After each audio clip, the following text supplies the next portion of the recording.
Kaya suot ko. Saglit, wag mo muna yan. Kaya ikot natin. Pag ganyan ba? So, gabay mo sa papasok. Saglit.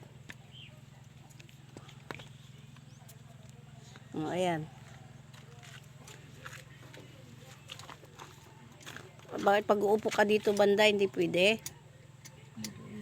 Iusog ko yung upuan. Usog ba? Oo, upo kasi rin ka rin. O, ayan. Paano na kunto-kunto kumasok na kapit sa...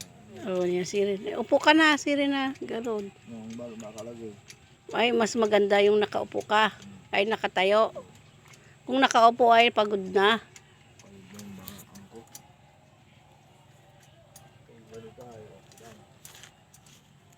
May apat yung kabila. Diba?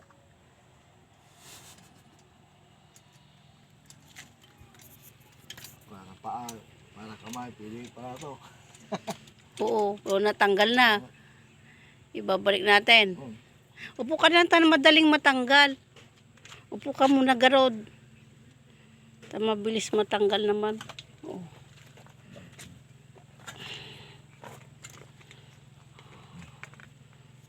Ano mo, ilagay mo.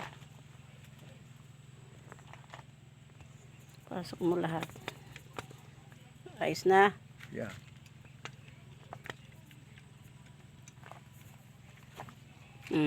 Yan.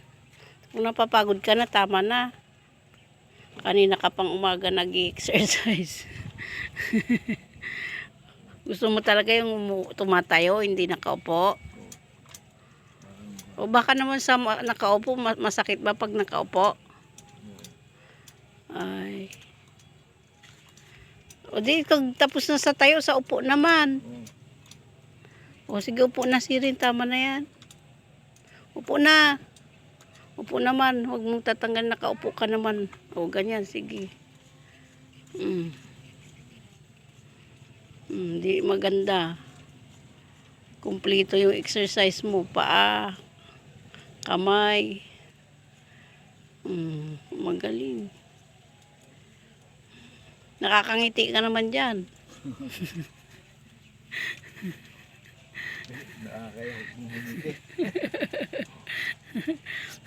Makirot hindi? Hindi. Okay lang? Ay okay lang. Exercise ka lang, exercise ganyan araw-araw. Inumpisa mo ngayon ano? Ngayong araw mo inumpisan yung ganyan. Paano nagbubumba ka ng gripo, ng dipwel? Yung puso natin nakakabumba na, di ba? Oo. Oh, yan na, hulagpos na. Tama na, pahinga na muna, kanina pa yan eh. Sige, siring babay na.